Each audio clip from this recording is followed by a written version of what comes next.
Before the story starts, I just have to say that every time I post one of these videos, some of you wonderful people come through and buy a book. And it is just like, it is the best feeling in the world because it's literally why I started this channel. Writing's my passion. And just knowing that you guys are interested in these stories and willing to support the channel is just like the coolest thing in the world. So I just wanted to say thank you. Now, once again, this is a story that I shared on my channel many moons ago. If I'm feeling brave enough, maybe I'll put a clip of the skit that I made of this story. I'm talking like 4 or 5 years ago. It's so cringeworthy. But hey, you got to start somewhere, right? I mean, it was one of the first videos I ever made. If I don't put it at the end of this video, I'll put it on the end screen. So if you want to suffer through it, it's your prerogative. For those of you who have been following along the channel for a while and you recognize some of these stories from way back in the day, I just want to tell you there's, I think, only 3 more chapters in this book that I have shared on this channel. And then after that, you'll get some fresh, never before heard on YouTube stories from the book. So thanks for hanging in there. Chapter 6, The Weirdest Thing I Ever Saw.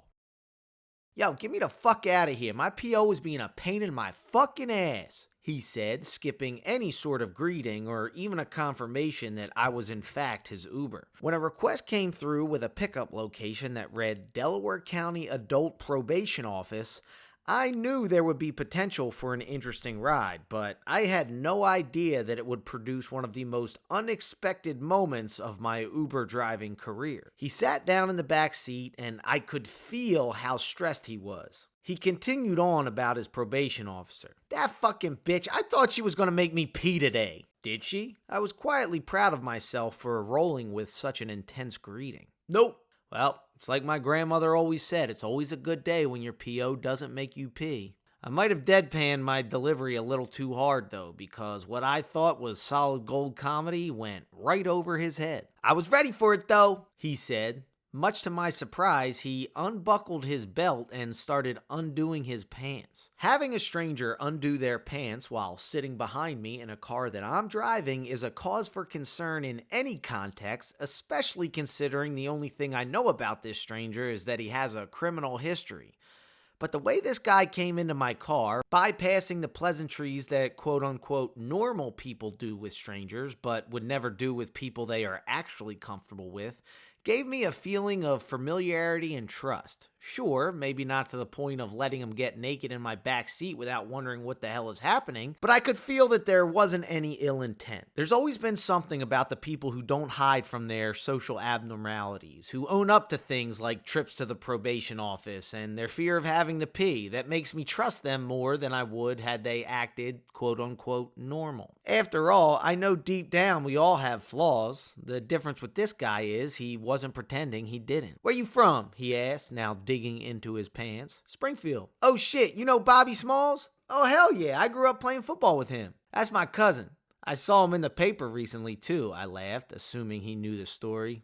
Dumbass, he said. It was the weirdest feeling of nostalgia when I saw Bobby's mugshot on the front page of the county newspaper. I read the whole story before even buying the paper and afterward felt an odd sense of pride that I knew the guy. As it was reported, Bobby had to get something from the county courthouse for some reason, and he went despite having a warrant out for his arrest. While he was there, he was recognized since, well, he is at the county courthouse and there's a warrant out for his arrest. When a police officer asked him to take his hands out of his pockets, Bobby realized what was happening and decided to run. The problem was he ran into the basement of the courthouse, which naturally had no way out. The spokesperson for the police mocked him in the paper saying, quote, usually wanted persons don't make it that easy, end quote. But maybe because I always liked the guy, I couldn't help but respect the never say quit mentality it took to even attempt the escape. How's he doing? I asked. I don't think I've seen him since high school. Man, fuck that nigga, he said, still digging in his underwear. He owes me money. I'ma beat his ass when I catch him. Well, if I run into him, I'll be sure to let him know. Another attempt at dry humor that went completely unnoticed. But it was understandable this time, as he now had both of his hands down his pants.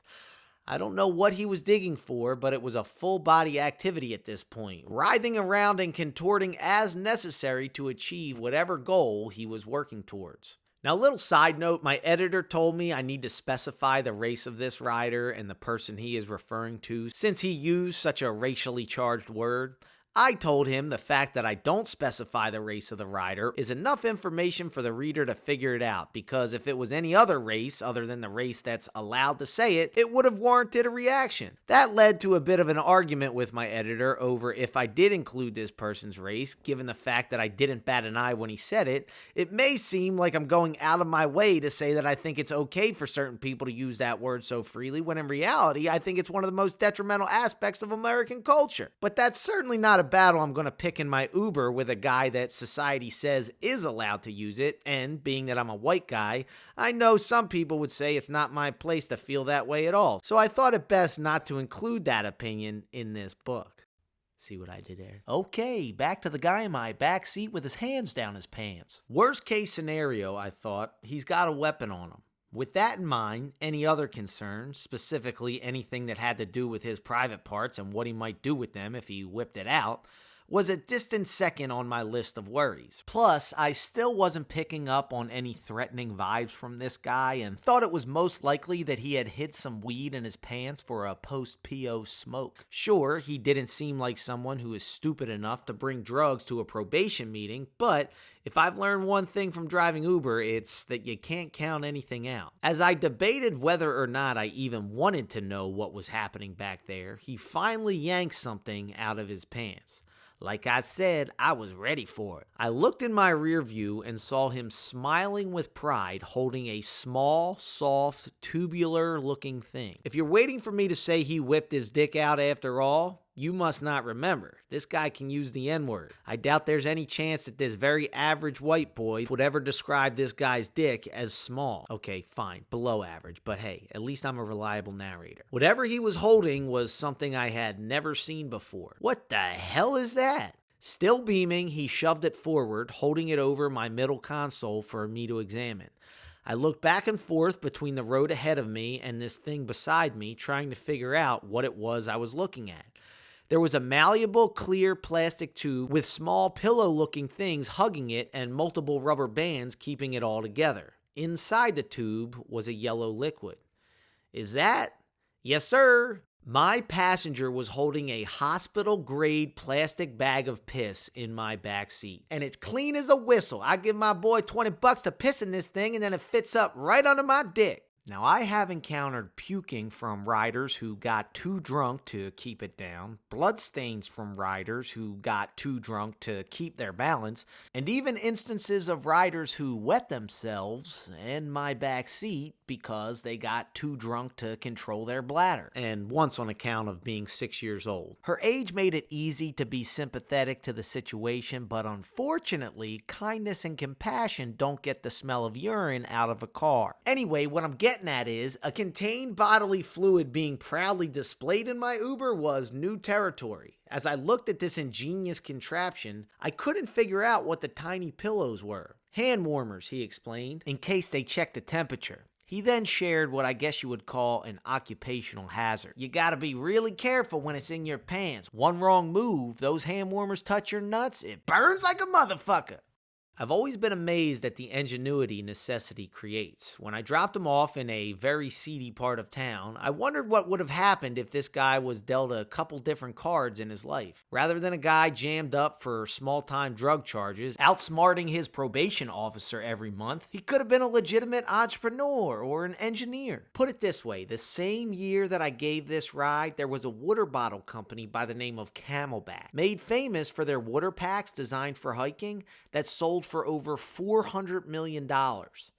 And their flagship product? Essentially a plastic bag in a backpack with a straw. If you ask me, that sounds like child's play compared to this kid's one-of-a-kind climate-controlled urine receptacle, which he made on little to no budget, mind you. Dude should be working for NASA or taking a cut of a $400 million acquisition, not spending his weekday at the county courthouse. If there was any thought left in me that the war on drugs was not the biggest waste of time, money, and energy on Earth, that thought died right then and there, and it was immediately replaced with the idea that it's about time I Lysol my backseat.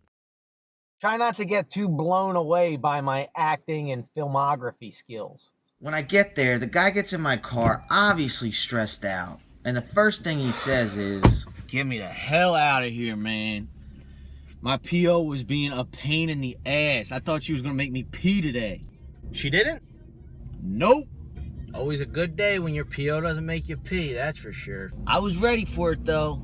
You from around here? You know where you're headed? I am actually. Grew up 5 minutes down the road. Oh yeah? You know Chris Murphy? Actual names have been changed under the protection of driver-client confidentiality. Yeah, I grew up with him. How do you know him? Man, that jackass owes me money.